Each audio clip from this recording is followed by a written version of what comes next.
Welcome to Our Girl Relationships. We talk about the problems people face in their day-to-day lives. Let's start with the video. So, I know the title makes it very clear that my dad was a cheating a-hole, but don't judge a book by its cover. I was struggling for 14 years to accept a version of the truth, but it wasn't as simple as I thought, and now I have no idea who to trust or what to think of everything. That's why I'm posting my story in this subreddit. I'm too young to understand relationships and their complications and would like the opinion of the users of this subreddit. When I was young, I always used to think that nothing could break my parents apart. My parents were the most perfect parents out there, and we are the happiest family. But even after thinking that, I would catch them fighting sometimes. They would be arguing in the kitchen after I'd gone to bed or would sometimes come talk to me separately. But every time that happened, I would be extra happy because that meant the upcoming weekend would include extra trips to the amusement park and I'll get to eat whatever I want and play games. Now that I've grown up, it's easy to realize that it was all because they felt guilty for exposing me to those arguments. I was about 7 when the first time I saw my mom and dad get violent with each other. They were so mad at each other that they didn't even notice me walking into the living room. My mom was throwing things at my dad and was crying while my dad was breaking stuff around the house. I had never been so scared in my life as I was that day. I hid behind the sofa and started crying. I heard my mom ask Dad about some other women, and she was asking why he did it. She was asking him what would happen to me and was continuing to throw things. When she collapsed on the sofa, a while later, she heard my sobs and realized I was there. She was horrified to see me there. She started apologizing to me for some reason and took me to my room. She stayed with me all night and just kept apologizing until I fell asleep. Next morning, nobody mentioned anything and things were going about just as any other morning. But I did notice my dad was missing. When I asked my mom where Dad was, she told me that Dad had gone away for a while and I won't be able to meet him for a while. I just quietly accepted whatever she said because I didn't want her to get upset like the night before. As I grew up and she kept running out of excuses, she finally told me that Dad had left to live with another woman and I won't ever see him again. I didn't know what I could do in that situation and had no choice but to accept that fact. Now, 14 years later, last month, my dad suddenly texted me on Facebook. His text said that he was my dad. Of course, I knew it was him without him mentioning it. I had been keeping a tab on him for a few years now. Many times, I tried to just get some answers by meeting him, but every time I lost my nerve. His text continued to talk about how he wants to see me and catch up. Right. Catch up, just so casually with a child he walked out on all these years ago. But I was really curious about what he had to say. I also had a lot of questions since my mom refused to talk about him. I wanted to know why he didn't at least stay in contact with me after his divorce. Why didn't he try to have a relationship with his son, even if he couldn't have a relationship with my mom? I ignored the text for about a week as I was deciding if I really want to hear him out. For all I knew, he was an a-hole who cheated on Mom and left us to go live with another woman. But something pushed me to meet him at least once. If nothing else, at least I'll be able to close this chapter forever. So I sent him a text on Messenger asking him to meet me at a cafe near my college campus. His reply was pretty fast and we decided to meet that weekend. I didn't know what to expect, but the things he told me was something I wouldn't have thought in a million years. When we finally met, he looked very awkward. He was looking at me strangely until I asked him what's wrong. He told me I resemble his young self awfully a lot. That made me extremely angry and I was about to leave, thinking it was a bad idea to meet him. But he told me to just calm down because he isn't really the man I think he is. I told him if he means that he isn't a man who cheated on his wife and left his 7-year-old son to grow up without a father, then he'd have a hard time convincing me. He said that he realizes how things looked from my perspective, but not everything is as simple as I thought. He told me that he didn't leave him willingly, but that my mom kicked him out of the house. He told me that even after he left, he tried contacting me, but my mom fought for custody and was able to get sole custody. He wasn't legally allowed to meet me until I was an adult. I told him I don't believe in a cheater. He just laughed, saying that he isn't the only one who cheated. The relationship he had with my mother was doomed from the beginning because within a year of their marriage, my mom had an affair. But it wasn't a long one, and it ended before he could confront her. He was going to divorce her then, but she became pregnant with me before that could happen, and he decided to stick it out for me. But years down the line, he met someone he fell in love with, and when he told my mom, they had a huge argument. My mom was so furious that it was clear she wouldn't agree to be mutually separated. The result was that I had to grow up without a father. He told me all these things and expected me to do what? Suddenly accept him as part of my life? I was so confused and shocked that I just left the cafe without saying much. I haven't been able to bring myself to ask my mother the truth. My whole life I believed my father was the real a-hole here. But now that he's told me these things, what does it make him? Not an a-hole? What about my mom? I'm extremely confused right now and don't know what I'm going to do. I'll leave an update once I decide to do something. For a whole month after meeting my father, I wasn't able to focus on anything. My studies were starting to suffer and I even missed a lot of classes. The questions in my head from the time I met him was so distracting that I holed up in my room and didn't even come out for meals. I finally decided to do something about everything and fix this thing once and for all. That's why I gave my mom a call and asked her if I could come home for the weekend since there were things I needed to discuss with her. She sounded surprised, but told me that of course I could visit her. I'll be leaving for home this weekend. I really hope that meeting her and getting some answers would put my mind at ease. I finally met my mom, the person who raised me and cared for me all these years, and here I was visiting her to ask her if she's the one responsible for all the issues I had in my life. I loved her so much that I didn't want to put her in such a difficult spot, but I had to get the truth one way or the other. So I finally gathered all my courage and brought up Dad in the middle of our conversation. She instantly flinched and sat up straight. Her expression was clearly saying that the topic wasn't a welcomed one, but I had no choice other than pushing through. I told her that I met Dad last month, and he told me a lot of things that didn't sound right. I told her that he said she was the one who stopped him from seeing me and didn't allow him to contact me in any way. I asked her whether this was the truth because I had grown up believing Dad was a cheater and an a-hole who left me and my mom on his own accord, and if for some reason it turns out I've been blaming him for something he wasn't even responsible for, I don't think I'll be able to handle it. I told her that I actually found Dad on social media a long while ago, but never contacted him for her sake, and if it turns out she lied to me all these years, I won't be able to control myself and might do something I'll regret. I desperately wanted her to deny everything my dad had told me, but she was just quiet. She stayed silent for a long while, and when it seemed like she wouldn't say anything, I just said one last thing to her. I told her that I'm an adult now, and that man is my father. It's my right to know about him. I asked her to just talk about him once and answer my questions because my situation is so worse that it's affecting my studies. She finally replied to me. She said that everything my dad had told me was true. I couldn't believe her. All this while I blamed him for neglecting me when it was my mom who stopped me from having a relationship with my father.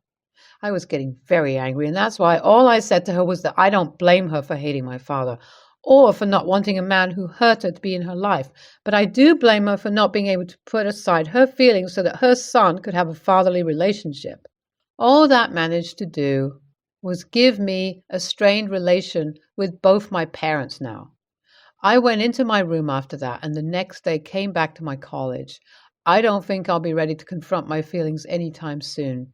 But for now, all I can do is just accept the truth and try to separate my past with my present and future. NTA. Often it's seen that parents make the wrong decision for their child. All I'm going to say here is that your mother did the best she could while taking care of herself too. So it's better to try and understand her perspective too. NAH. I don't think anybody is an a-hole here. Things don't always work out the way we want, and relationships are delicate, complicated things. It's better to not think too much about the past and decide what you want to do in the future. I'm a 23-year-old female, and my sister-in-law, 23, is having a baby a few days after my school lets out for a 6-week break. A few months ago, I agreed to help watch her toddler while she's having the baby, with the help of my mother, who helped with sister-in-law's first child, and youngest sibling, who first child absolutely adores. Last month, I went to see my OB and was told the best solution to a medical condition that has caused me immense pain for a decade now, think being bedridden for 3+ days each month, and then in slightly less pain for another week, is a hysterectomy. I will likely have to have the full 6 to 8 in-abdominal incision, which takes at minimum 4 weeks to heal, but usually takes a full 6 weeks. Also, I won't be able to drive until I'm healed, and school is an hour commute each way.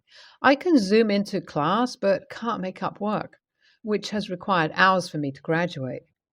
I am out of school for a total of 6 weeks, so it would be in my best interest to schedule the surgery as soon as I get out of school so that I won't have to miss my internship or classes. However, when I told sister-in-law about it and how I would likely be unable to do all of the watching of her child alone, I could supervise my siblings, just can't do the heavy lifting of childcare. She said, "Can't you postpone the surgery until the summer so you can watch X for me?" She asked this even though she knows just how much pain I'm in and how that would cause me to miss even more school and work than I already will before surgery due to pain.